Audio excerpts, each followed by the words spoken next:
ability, which makes reading, holding a book, or turning a page difficult or impossible. The content is copyrighted by the respective publishers. For more information, please visit us on the web at nfradioreading.org. Hi, this is Dick Shanley, and for the next hour I will be reading from Sunday, June 7th issue of the New York Times Opinion section on the Niagara Frontier Radio Reading Service. First article is written by Nicholas Kristof. Where life is better. A quiz question: which state does best at ensuring the well-being of its citizens, giving them health, education, and hope? It's one of the richest places per capita to live, which, depending on what you count, include Connecticut, New York, and Washington, D.C. It's not the world's tech capital, California, nor is it proud and flamboyant Texas. Florida may attract retirees, but it's not Florida either. Rather, a major new study finds that the number one state in terms of residents' quality of life is Minnesota. Yes, just a bit boring Minnesota. Freezing Minnesota. Calm, pragmatic, not very ideological Minnesota.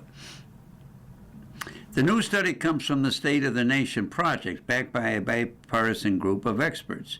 This year's assessment is based on 31 members and was created by scholars and by advisors to the last 5 presidents, including Donald Trump. The bad news is that every part of the country, even Minnesota, is seeing a decline in self-reported personal well-being and mental health. Likewise, people throughout the country trust less institutions and in their fellow Americans. Overall, we increasingly are unhappy. We have a national problem on our hands, says Douglas Harris, a Tulane University economist who is leading the State of the Nation Project. Minnesota may be a model state, but even it is tracking the downward national trends in areas like mental health, children, and families be noted.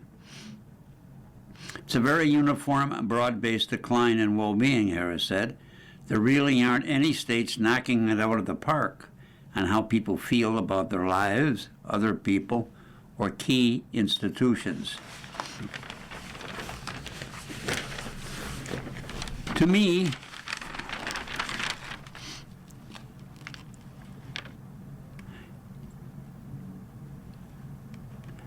the discontent seems a reason to mark a nation's 250th birthday next month with a fact-based effort to diagnose what has gone wrong, and that something the State of the Nation Project may help with.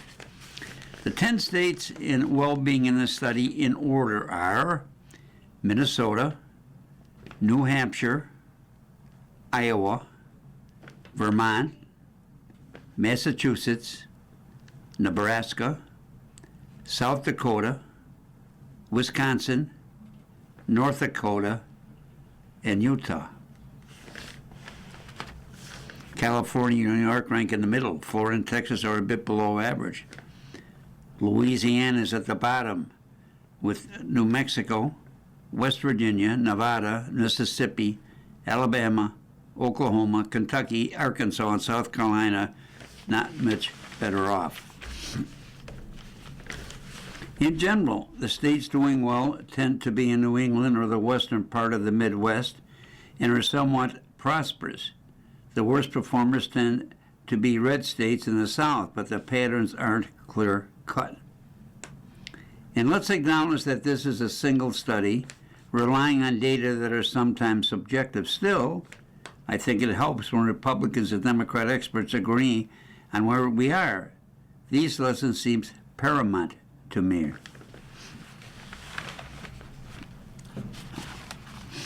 America does an excellent job generating wealth and a poor job translating that wealth into things we value. For example, the State of the Nation Project says the United States performs better than 98% of countries worldwide in economic output, but better than only 50% of nations in child mortality, 33% in belief in democracy, and 11% in measures of depression and anxiety. Domestically, rich states tend to outperform poor states, but the correlation is somewhat weak. What matters even more than economic growth is that benefits are shared, and richer states do not seem to produce more richer personal satisfaction. Social spending, especially on education, improves citizens' outcome. But what matters in addition to the sums themselves is how the money is spent. Minnesota ranks 13th among states in the share of personal income going to state and local taxes for the tax policy, but it seems to get a high return on its spending. Southern states do poorly, but some of the most progressive states also underperform, especially given how wealthy they are. Politicians in some liberal states seem better at reciting slogans, "Housing is a human right," than at actually building housing. Instead of spurring action, the slogans sometimes substitute for it. I've argued that the states doing the most to lift education outcomes are three red states better known for their past failures in social policy: Alabama, Louisiana, and Mississippi. These ratings are a reminder that matters to residents is less boldness of the vision than relentless empiricism and careful execution. As I explored the data, I wondered if there's something to be said for a healthy opposition party. The pattern is imperfect, but many of the worst performers are on one-party Republican states, while the unperforming rich states are mostly dominated by Democrats. A few of the best performers, including Minnesota, have a blue cast, but with enough Republicans to keep Democrats nervous. Looking at these results, I also have a nagging fear. Decline can become self-fulfilling. The study underscores increasing economic frustration and distrust of government, and these realities may help explain the rise of Trump. And now he's giving people even more reason to distrust government. Here is my hope. We rigorously reflect on where we stand on our 205th birthday and aim in a calm, underrated Minnesota way to tackle our challenge, and as Lincoln put it, to bind up the nation's wounds.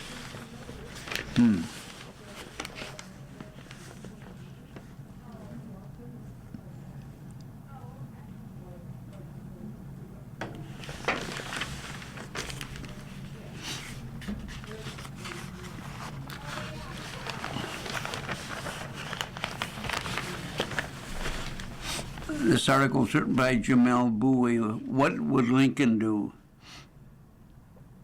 The Heritage Foundation's mandate for leadership, the Conservative Promise, properly known as Project 2025, was much more than a wish list of conservative policy preference. It was much more, even than a blueprint for a second-term administration. Project 25 was, above all, a statement of values and a theory of governance. Its authors did not simply want to move national policy making to the right. They wanted to use the authority of the executive branch to impose a new regime on the United States.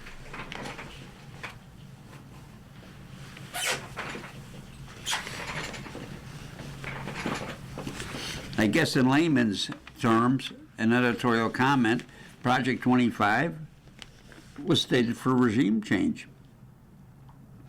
We are in the process of the Second American Revolution, declared Kevin Roberts, president of Heritage, the summer before the 2024 election. Much of the disruption and destruction of the past year and change is downstream of the revolutionary orientation of Roberts and the alumni of Project 25 who have taken up places in and around Trump administration. Any plausible response to Project 25 must include a larger vision for the future of the American Republic. A Project 2029 cannot be a collection of Democratic Party agenda items. It must articulate a broad new conception of the nation's political order, one that will guide the way a future Democratic-led government might yield power. As it happens, several Democratic groups are drafting the equivalent of a Project 2029, and so far, unfortunately, it is not the Reconstruction agenda the country needs. It is instead just another Democratic Party policy document, a grab bag of ideas stitched together with the usual slogans and gestures toward economic populism. It is not that these policies are bad. Most of them, from which has been revealed, are good. Worthwhile plans to break up utility monopolies, support child rearing, regulate social media and artificial intelligence, and curtail corporate abuse. But none of this reflects or represents a far-reaching or comprehensive ideas of what the nation might be. There is no coherent world view at work, nor does there seem to be any inkling of awareness of the obstacles that will confront and likely stymie but all the most threadbare and ineffectual democratic agencies for governing. A Project 29 that has nothing to say about the Senate filibuster, an ideologically captured Supreme Court, or extreme partisan gerrymandering is not a Project 29 worth the time or effort. The same is true for Project 29 that fails to speak to questions of constitutional authority. Democrats need a theory of constitutional power, a sense of what the Constitution is and how it both authorizes and legitimizes the kind of government they hope to build. For Trump, aligned conservatives, the Constitution is unlimited grant of executive authority in which sovereignty lies with the president, who is more Bonapartist tribune than Madisonian chief magistrate. Their America Republic is not one led by and for governing individuals, but one directed from above by an executive who claims to stand as a living embodiment of the national spirit.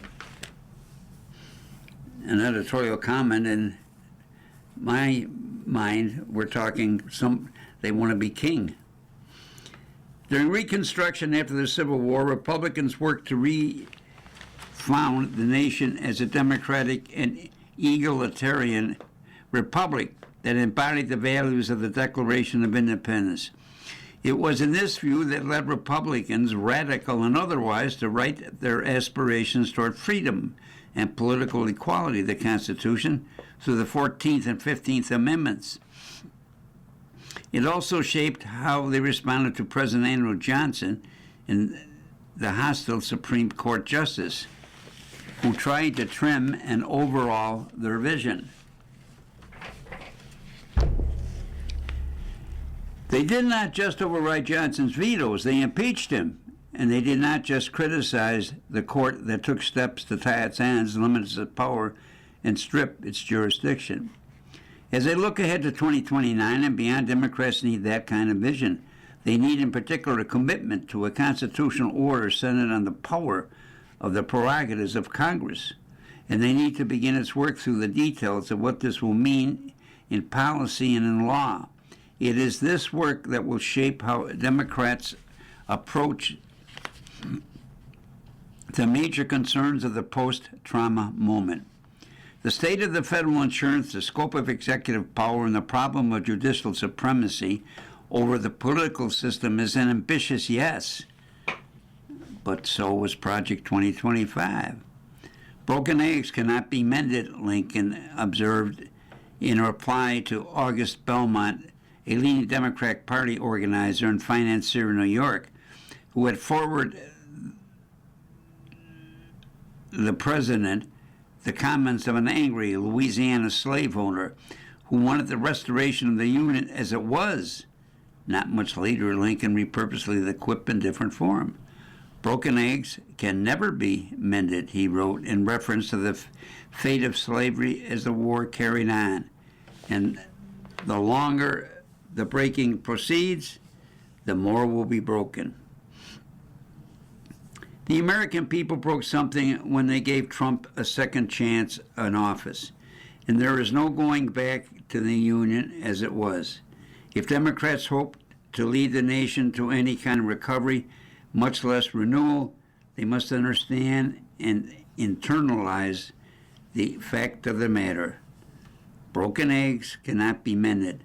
To try to return to some notion normally is to court failure. Worse, it is to play repeat of the last Democratic administration, when in pursuit of the familiar, the Democratic Party all but passed the baton back to the reactionaries working toward something revolutionary.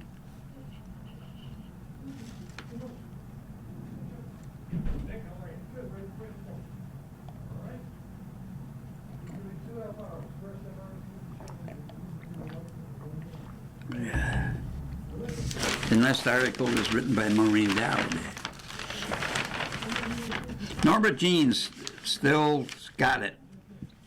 I'm excited about the big birthday celebration, not the crass party that President Trump is having for America's 205th, with a solipsistic rally starring Trump, and now most of the celebrities have dropped out.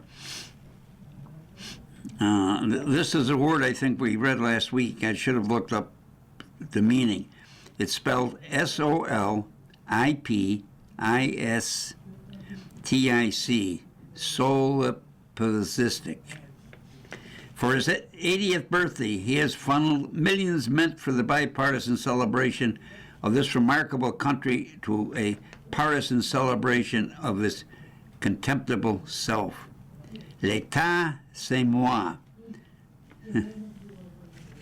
It is I. No, I'm excited about Marilyn Monroe's Centennial Bash, which has been playing outside the globe from a prestigious exhibition at Paris Film Museum, Scène de Fascination, to a show at the National Portrait Gallery in London, to a concert in Japan, to a display of costumes and personal artifacts at the Academy Museum of Motion Pictures in L.A., to a joyous look contest with straights, gays, young, old, and even bearded Maryland in Palm Springs. Home to Forever Maryland, the 26-foot-tall, 34,000-pound statue of America's icon of icons in her white halter pleated blowy dress from the 7-Year Itch. The smart dumb blondes who sang the most notorious happy birthday of all time to President Kennedy, the only public erotic event in American presidential history, is getting a very happy birthday indeed. Norma Fear Joy Morton, who survived a mentally ill mom, a dad who deserted her, 12 foster homes, and some sexually abusive foster parents, a mudslide of sexual predation in Hollywood, very famous husbands who were peevish and jealous at her fame, and insensitive Kennedy brothers in getting the love she always created.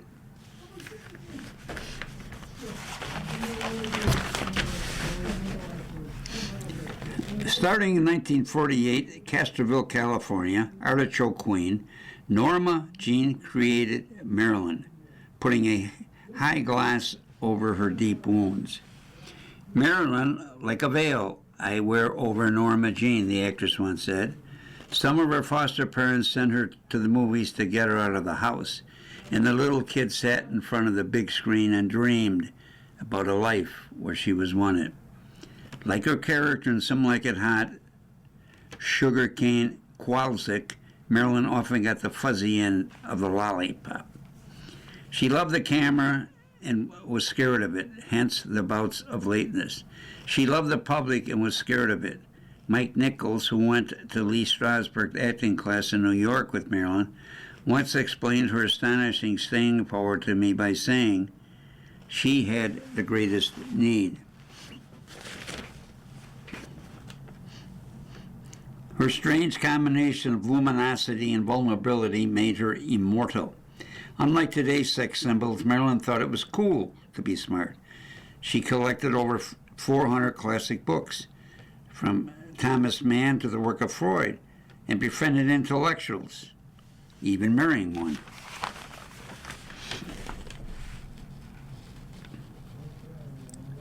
Arthur Miller described the voluptuous yet fragile woman he would as a poet on a street corner, trying to recite to a crowd, pulling at her clothes. When Miller left out his journal open to a page saying that she embarrassed him in front of his intellectual peers, and Marilyn read it, she wrote, "I guess I have always been deeply terrified to really be someone's wife, since I know from life one cannot love another, ever, really." Like everyone else, Miller was mesmerized by his wife's power of enchantment.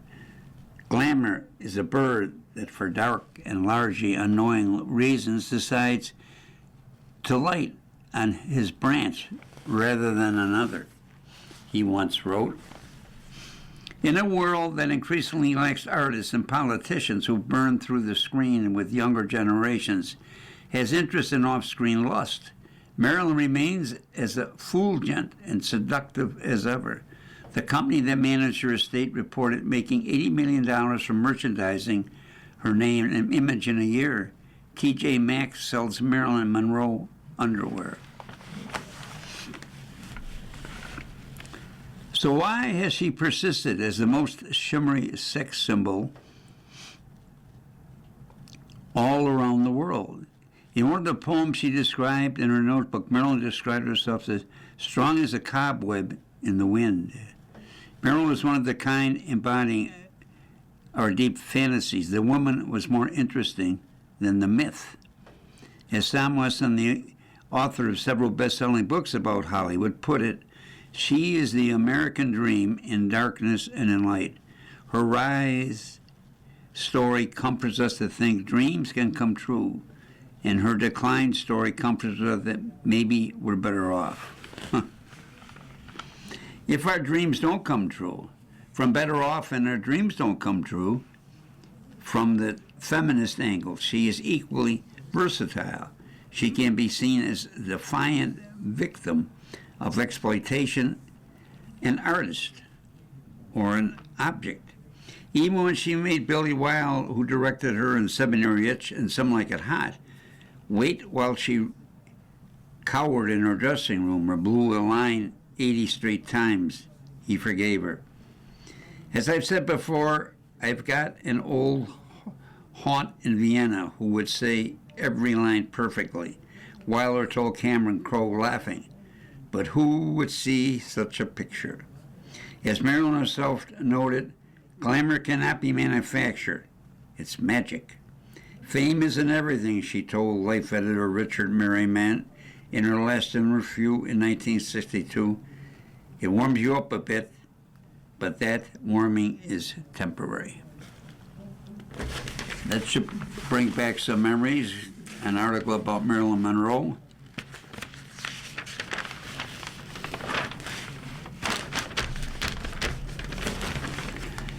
Florida centrist, MAGA warrior, shapeshifter, president. The secret to Marco Rubio's success.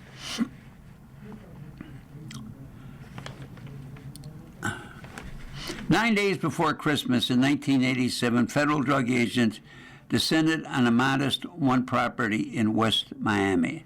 Their target was a drug dealer named Orlando Cecilia, whom they arrested and charged with selling and distributing millions of dollars of Colombian cocaine. The raid against Mr. Cecilia and his associates would prove to be one of the biggest drug busts in Florida history. In retrospect, it was notable for one other fact. Mr. Cecilia, it's Cicilla, Cecilia, was Marco Rubio's brother-in-law. Oh. Some of Mr. Rubio's most vivid early experience took place in the house where Mr. Cecilia was arrested. Mr. Rubio's fondest childhood memory was of a Christmas Eve party where Mr. Cecilia toasted a pig in a pit, covered with palm fronds in the yard of the house, according to Mr. Rubio's memoir. Later, when Mr. Rubio wanted to buy season tickets to Miami Dolphins games, he earned money by washing his brother-in-law's and sister-in-law's dogs in the yard. He even lived in the house briefly while his parents were moving across the country.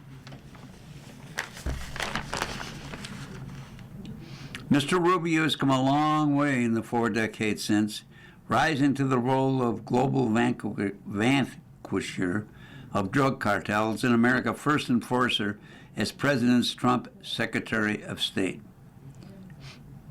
Mr. Trump tapped Mr. Rubio to run Venezuela after the military operation to seize the dictator Nicolas Maduro and bring him to the United States on drug trafficking. Mr. Rubio has said little over the years about his brother-in-law's arrest beyond noting the shock and heartbreak it caused his family. The contrast between Mr. Rubio's childhood relationship with a man who was later convicted of drug dealing and his current globetrotting role might seem like one of those random biographical quirks that are more common in fiction than in real life. Yet understand Mr. Rubio has always required reconciling such conflicting stories lines.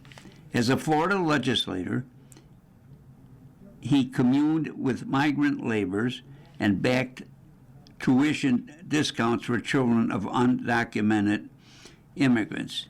Then became an immigration hardliner when he ran for the United States Senate. Then morphed again into a bipartisan immigration reformer in Congress.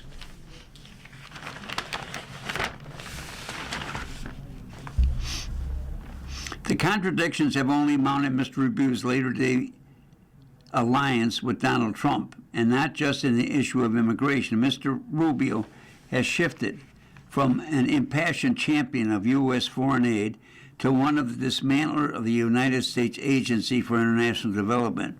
He has gone from piquant advisor of the president's first-term foreign policy to an enabler of legally disputed strikes on alleged drug trafficking boats, and a cheerleader for the president's hegemonic approach to the Western Hemisphere.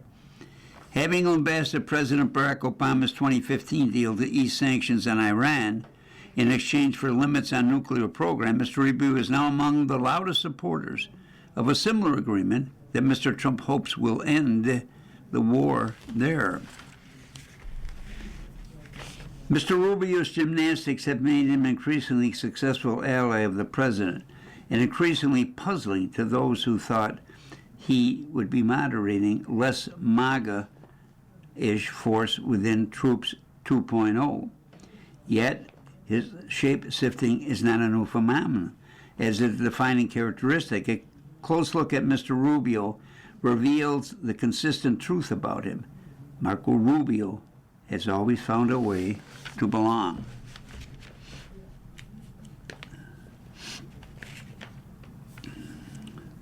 In his Venezuela ascendancy and through his navigation of the failures of the Iran War, he has managed to deepen his relationship with Mr. Trump and cement his membership in good standing in the political movement the president created.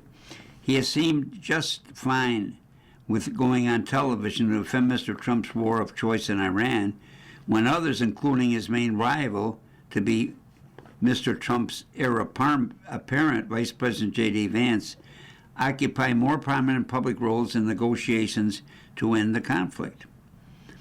And when he was playing high school football, Mr. Rubio seems delighted to be on the team, even if he's not a star player.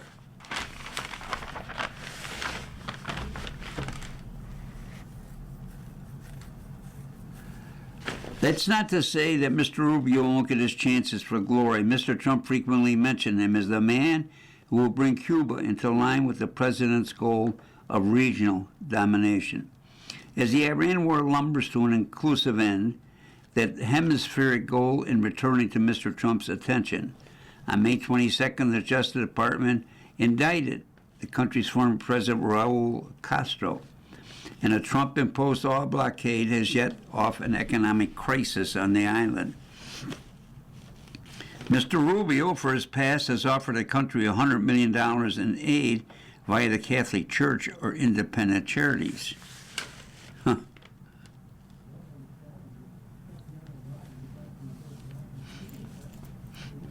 At some point, it seems as if Mr. Rubio's pileup of contradictions will have to catch up with him. Yet, over the 2 decades I have observed him, including writing a 2015 biography, Mr. Rubio's paradoxes haven't been a liability. If anything, they've been an asset, at least from a political perspective. Few are better at reading the American room, which means Americans have a real interest in Mr. Rubio's serial metamorphosis, not just because he is currently both Secretary of State and National Security Advisor, but because he clearly still harbors ambitions of becoming president himself one day.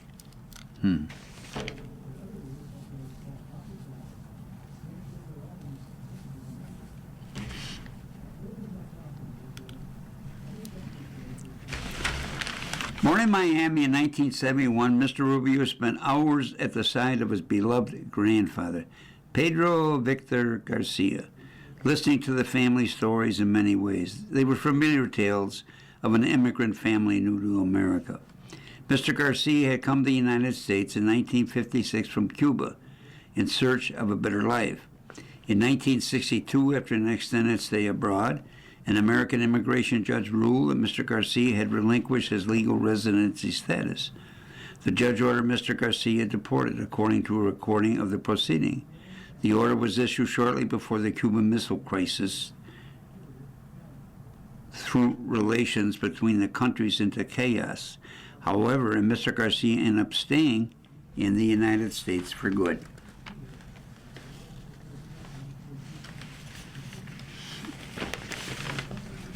In the ensuing years, the American dream did not come easily to the Rubio family. Mr. Rubio's dad, who had arrived in the United States in 1956, before the start of the Cuban Revolution, struggled to earn a living, tending bar and managing a residential building near Miami's airport. They did find community and religion. The Rubios belonged to a neighborhood Catholic church in Coral State, west of Little Havana. The young Rubio delighted in dress up like a priest after Mass. I had a habit as a child of play acting scenes from experience that had made an impression on me, Mr. Rubio wrote in his memoir. In 1979, when he was 8, the family left behind in Miami, roiling with drug cartel violence, and moved to Las Vegas, where an aunt of his would factor heavily into his life. The aunt was Mormon, so were the boys who lived next door. Marco wanted to be Mormon too. To entertain himself and his family, he would lip-sync the songs of the Mormon TV star Donnie and Marie Esmond. Soon enough, he and his mom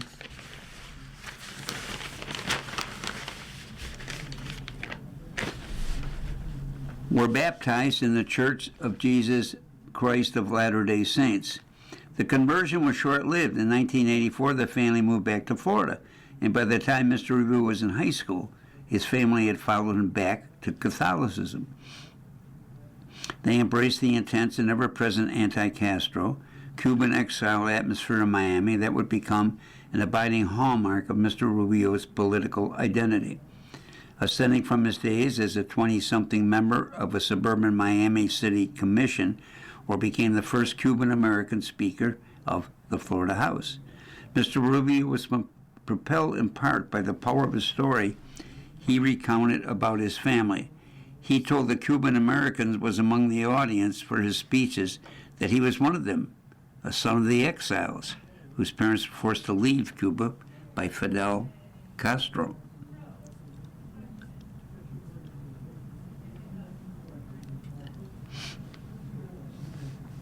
It was a story that turned out to be inaccurate. While researching my biography on Mr. Rubio, I came upon a document that proved his parents and older brother had arrived in the U.S. before the Cuban Revolution, nearly 3 years before Castro took power, around the same time as Mr. Rubio's granddad. In fact, his grandfather had returned to Cuba after Castro's ascent and taken a menial transportation job in the government. When I wrote an article about the discrepancy for the Washington Post, where I was reporter at the time, Mr. Rubio said he had relied on the oral history of his family, and that was what his parents had told him. He denied purposefully telling an inaccurate story for political gain.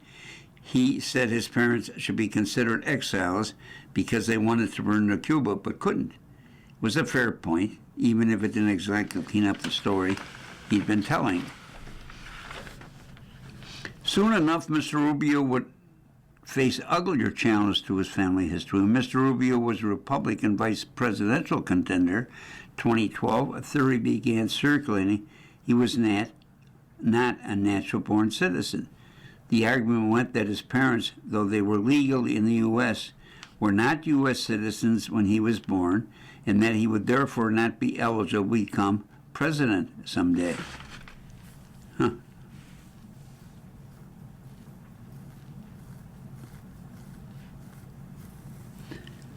It was a bogus attack because he was born in the United States.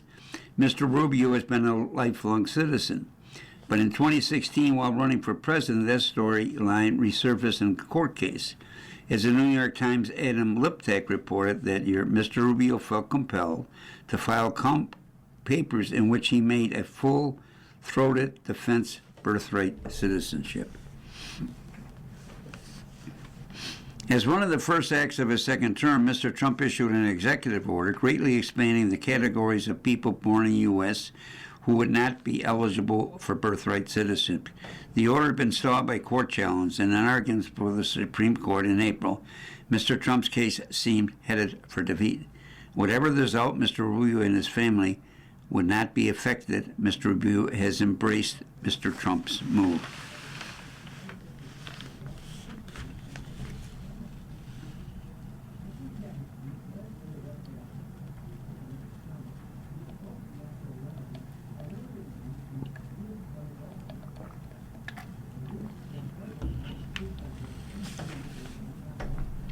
Despite all the contradictions, Mr. Rubio has cemented his membership into Mr. Trump's MAGA movement.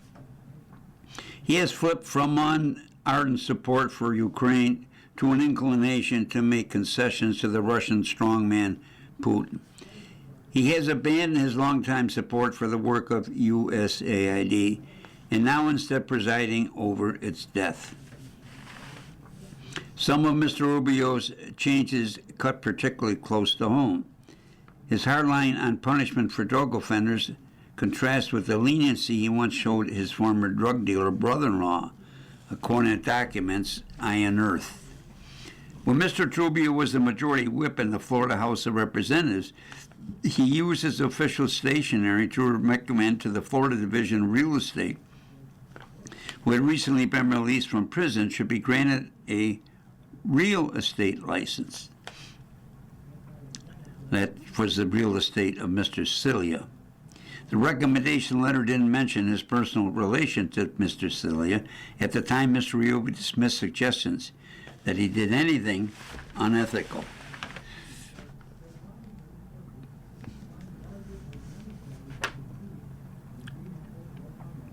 Mr. Rubio is one of the few politicians who have survived crossing swords with Mr. Trump.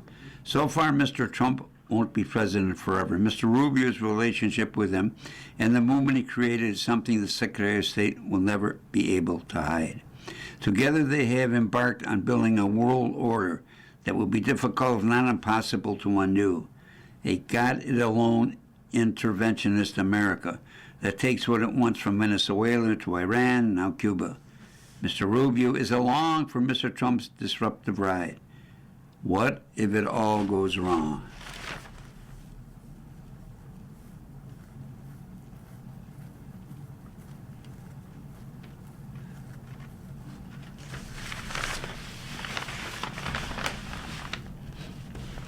I can't imagine Mr. Rubio's nimbly rising from the ashes just as he did when Mr. Trump humiliated him in the home state, Florida, by trouncing him in the 2016 presidential primary. I have no idea Mr. Rubio is simultaneously relishing and feeling conflicted when he once again trying on a new persona, a Trumpian MAGA role that he might one day need to abandon.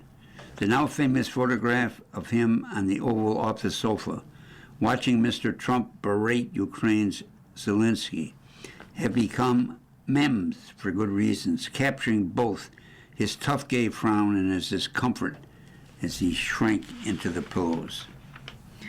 Yet, says a lot about Mr. Rubio's skills and in a small group and shape-shifting survivors close to Mr. Trump. The Secretary of State is emerging as a top contender in the race to succeed him. This new iteration of Mr. Rubio is angrier and more sullen than the often sunny politician who became the charming and precocious darling of the Republican Party in the 2010s. His tone has become strident, his words more biting.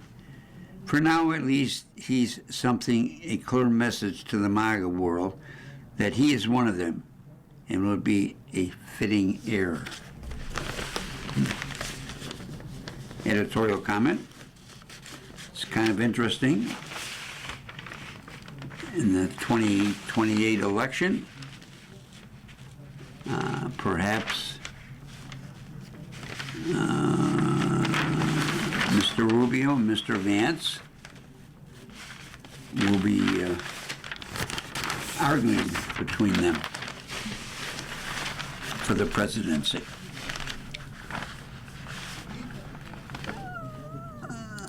Next article was written by a columnist called Lydia Palgren.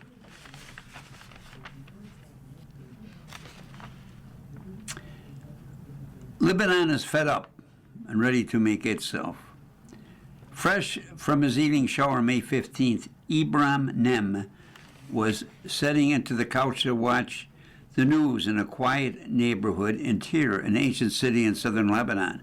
There was a lot to catch up on. A Lebanese delegation had just met with Israeli officials in Washington, part of the first direct negotiations between the two countries in decades. In theory, the talks had been positive. The two sides had agreed to meet again in June and to extend the month-old ceasefire between them for 45 days. But just as they turned in, they heard a crackle of nearby gunfire. I started hearing people shouting and screaming and people shooting in the air, Nem told me.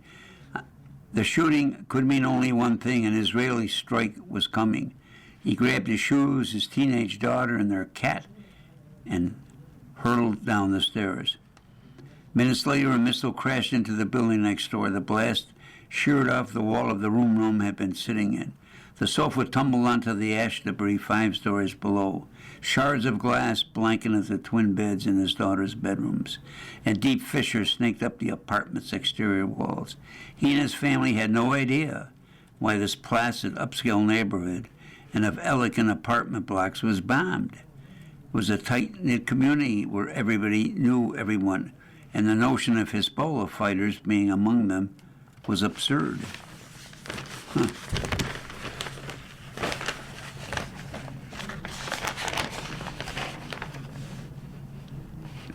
We are civilians, an architect told me the next afternoon as he surveyed the damage to his home of 25 years, where he and his wife had raised 4 daughters. Why attack us? Like Nem and his tumbling sofa, Lebanon has found itself on the wreckage of an epic battle not of its own making. Hezbollah, the Iran-backed Shiite militia group, has been in conflict with Israel on and off for decades. After it fired rockets into Israel in March as vengeance for the killing of Iran's supreme leader, Israeli launched a brutal counterattack, killing almost 3,500 people and wounding more than 10,000, according to Lebanon's health ministry. Let me repeat that. The strikes in Lebanon, and they're not part of Hezbollah, killed 3,500 people and displaced 10,000. There's a ceasefire in place, but also a war on Israel regularly bombs residential areas it claims harbor Hezbollah militants.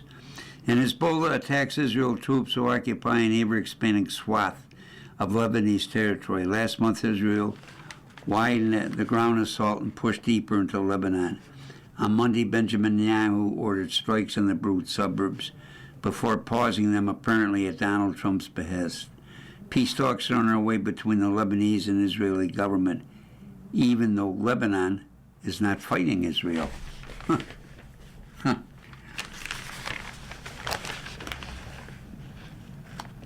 The result is an atmosphere of unreality, of bewildering and surreal conditions. I have again and again in my travels across the country. It was there on Beirut's famed Corniche by the glittering Mediterranean, where shirtless men played hard-fought games of paddle.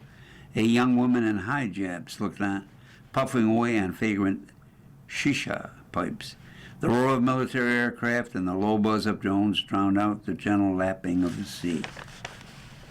Less than a mile away, just beyond a marina, bobbing with the gleaming yachts, hundreds of displaced people huddled to make shift tents. They are the residents of border villages and suburban apartment blocks and have been reduced to rubble by Israeli air and drone strikes in the past 3 months. A mere handful of the more than 1.1 million Lebanese forced to flee their homes. In the south, makeshift grave sites dot the cities, their slapdash nature testifying to a stubborn vow to rebuild the ancient villages raised by Israeli troops. Let me repeat that article. 1.1 million folks have been asked to move. An editorial comment, I think, if a person moves from one house to another, look how trying that is to just move all the furniture. Now we're saying you're out of your home living in a tent. Those who are displaced run because of evacuation orders that arrive on social media from the Israeli army, Arabic spokesman. These orders have their own surreal quality, a foreign military operating inside the territory of another nation declares that in light of the terrorist Hezbollah's violation of the ceasefire agreement, the Defense Army is compelled to act against it hopefully.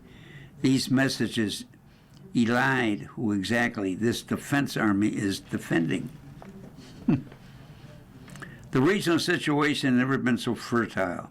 Each day brings news that seems to append the news of the day. The war in Iran is ending or escalating or both. Everyone, meanwhile, seems to be learning the hard lessons that only war can teach. Iran's proxies did not protect it from Americans attacked. Israel's maximum force doctrine has particularly produced more resistance. America's power was shown to stop short at the Strait of Hormuz. Nobody knows what comes next. Yet, what struck me over the course of a week in Lebanon in mid-May is how united so many Lebanese seem in their exhaustion. Whatever their creed, they can no longer stomach it being in the crosshair of foreign powers. Instead, there appeared to be a tentative consensus emerging, even among those likely to blame Hezbollah for the country's woes, that the people of Lebanon must find a way to share political and economic power. It was a hope, muted and precarious, that in place of absurdity and surrealism could come clarity and realism.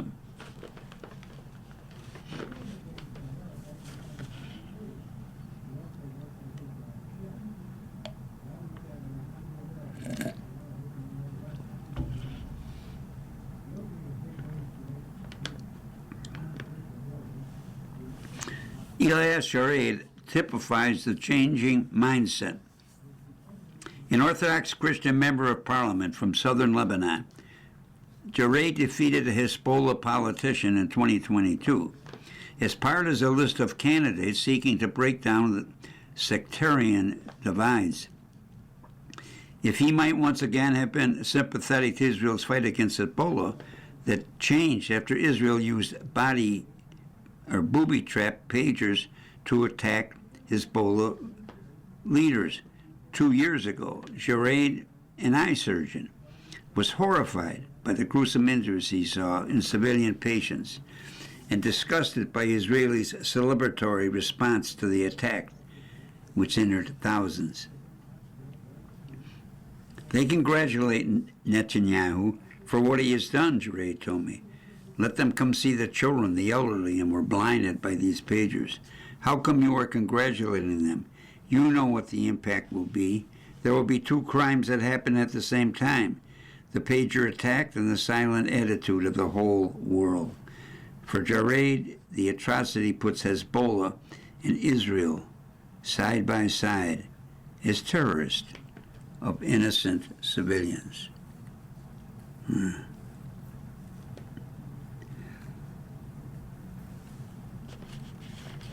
Tarek Merrick, an Orthodox Christian politician who served as the deputy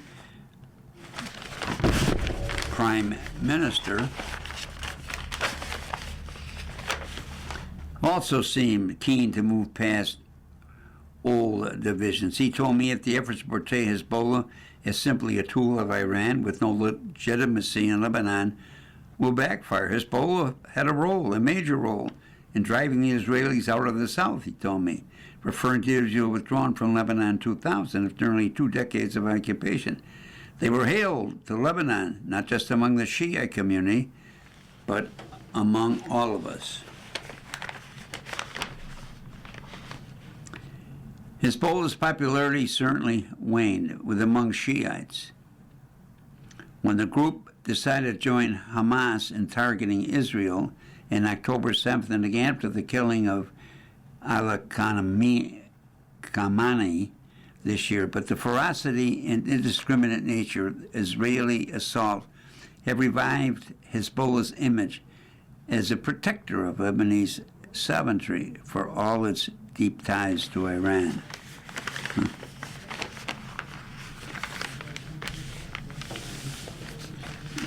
Editorial comment when we read these articles, it's so like all these folks are playing like a chess game. You know, whether it's Hezbollah or Hamas or Israel or the Palestinians, but we're dealing with people. It's not a game, but it almost seems like it's played a game. I think we missed an opportunity in the year 2000 of restoring the full sovereignty of the state, Mitri said. From there on, Israel incursions into Lebanese territory or Hezbollah operations into Israel have given other pretexts to interfere. There is simply no military reunion to the problem of Hezbollah, he told me. Instead, he said its resolution will inevitably involve not just Iran and Israel, but other major players in the region. Lebanon cannot be extracted from the conflict with Israel unless there is a regional peace achieved.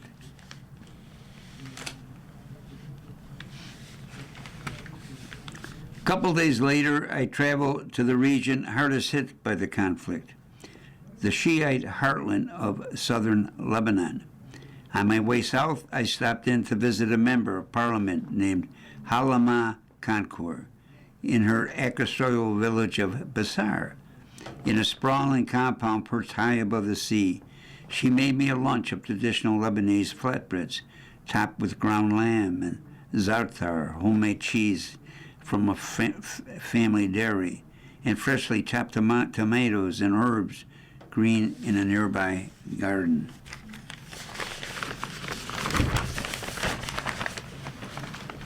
My ancestors used to do this, and now the new generations, they do not want to work like that, she said, stoking the glowing embers inside a wood-burning oven.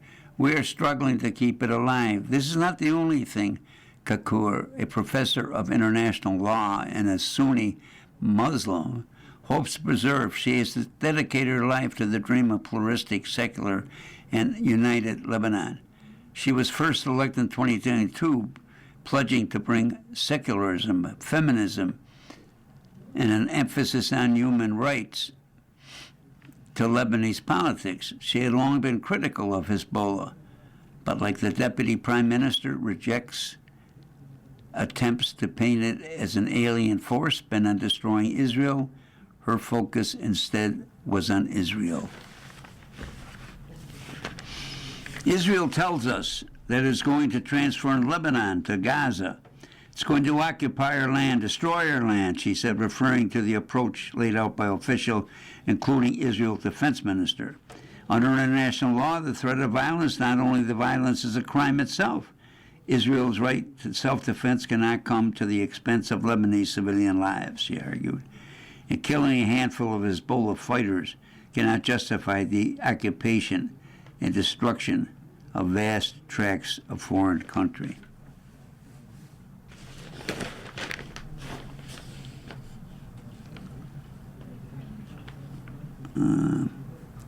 I left Concourse home driving toward the coast in the south, crossing a half-destroyed bridge over the Liani River that demarked the most active zone of Israeli military strikes. Turning off the busy North Coast Highway, I head inland towards Nablus, a city nestled among rocky hillsides that Israel strikes had pummeled for weeks despite the ceasefire. Suddenly, I was in the only car on the road, speeding past shuttered storefronts, ghostly piles of rubble. Almost everyone had left, heeding Israel's evacuation orders.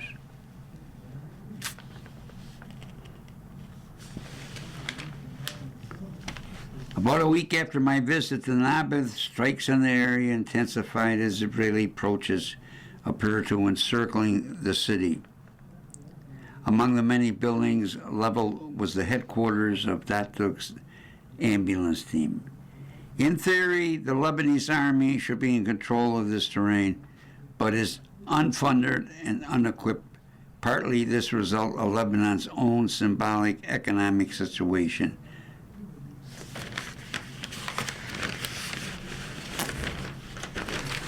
Editorial comments, it's just as we felt and still feel sorry for the people of Gaza, now it's Lebanon's turn. You are listening, have been listening to a reading of articles and features from Sunday's June 7th issue of the New York Times Opinion section. We read from the New York Times Opinion section every Sunday at 2 p.m. Your reader has been Dick Shanley, and thank you for listening. Coming up next in the Niagara Frontier Radio Reading Service, we have a reading of the New York Times Arts and Leisure section, followed at 4 by a rebroadcast of this morning's Buffalo News. Please stay for these readings and more throughout the day, and feel free to contact us with your comments, suggestions, with any questions you may have.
following program is intended for listeners who are blind, have low vision, or have another print disability, which